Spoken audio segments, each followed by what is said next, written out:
Our Earth is in distress. Today, we will be presenting information regarding ocean pollution and the horrendous effects it has, biological and mechanical cleanup methods, and what will happen to our precious Earth if we continue causing damage. Hello, my name is Mandy Lemmy. To begin, I will share some startling facts about ocean pollution. The cruciality of this was addressed in a powerful statement made by oceanographer Jacques Cousteau. I quote, "I said that the oceans were sick, but they're not going to die. There is no death possible in the oceans. There will always be life, but they're getting sicker and sicker every year."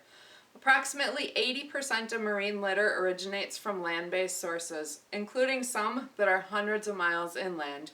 It is estimated that 14 billion pounds of trash is dumped into the oceans every year, with over 8 million metric tons of that being plastic. This causes a major problem because plastic doesn't biodegrade.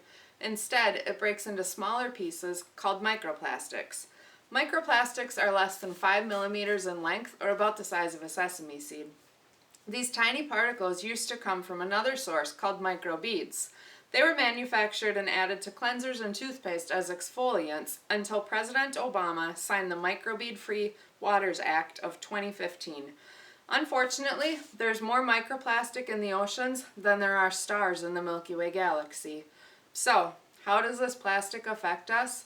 Well, for starters, pollution is ugly. When I lived in the Florida Keys, I would regularly find trash, such as bottles, bags, and straws, washing up onto the shore. Sadly, it isn't only trash that washes up. A study from Plymouth University found that at least 700 marine species are affected. Over 1 million seabirds and 100,000 marine mammals are killed by pollution each year. Some of them, like sea lions, become entangled in things such as fishing equipment, plastic bags, and packing bands. Studies performed in 2013 show that as many as 50% of sea turtles mistake plastic as food. Once consumed, it can cause blockages in their digestive systems, oftentimes killing them. A shocking 98% of albatross seabirds have ingested some kind of plastic debris. This can cause punctured internal organs and ultimately death. When microplastics are taken through a fish's gills, it can take 6 times longer to be eliminated than from ingestion. According to the Ellen MacArthur Foundation, by 2050, there could be more weight in plastic in the ocean than there is fish. What can we do to prevent this and other types of damage from occurring? How can we help clean up the damage that has already been done? I would like to introduce Allison Newhouse to share some information on this. Now I will discuss a revolutionary approach to ocean cleanup involving plastic-eating bacteria. Every day we come into contact with plastic. It's in the fibers of our clothes, it's in the water bottles we drink from, in the furniture we use, and the cars we drive. Knowing that plastic can be found almost everywhere, researchers began looking for something else that can be found everywhere: bacteria. Knowing that bacteria can be found in extreme environments, including thermal vents, acidic ponds, and places with no oxygen, researchers began looking for bacteria that was using plastic as a food source. Researchers found this bacteria in landfills as well as in the ocean. They found that the bacteria was eating the most common type of plastic called polyethylene terephthalate, or PET plastic for short.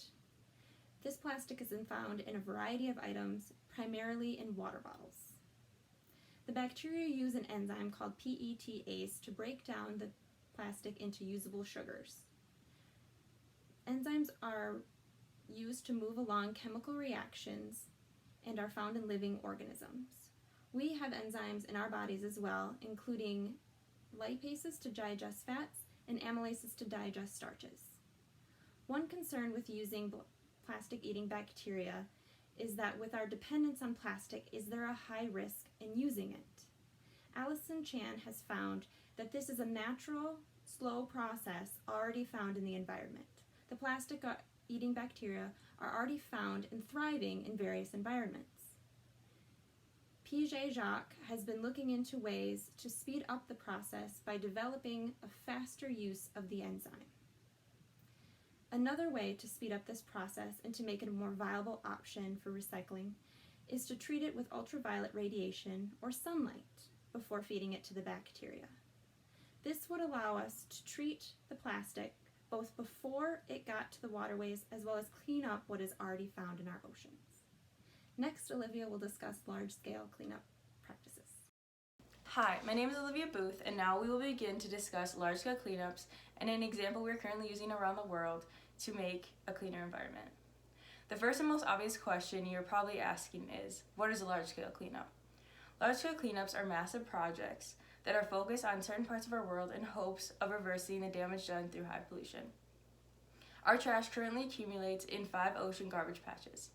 If the garbage is left to circulate, the trash will impact our health, economies, and ecosystems. One large-scale cleanup we are currently using that continues to make massive changes in the Pacific is the ocean cleanup. The ocean cleanup is estimated to remove over half of the Great Pacific Garbage Patch in only 5 years. Here's how it works. The system is made from a 600-meter long floater that sits at the surface of the ocean and 3-meter long skirt attached below. The floater provides buoyancy to the system and prevents plastic from flowing over it, while the skirt stops debris from escaping underneath. Both the plastic and the system are being carried by the current. However, the wind and waves only propel the system, as the floater partially sticks above the surface, while plastic is primarily just beneath it. The system moves faster than the plastic, allowing the plastic to be captured. Large-scale cleanups like this one continuously work day and night to protect the planet we live on.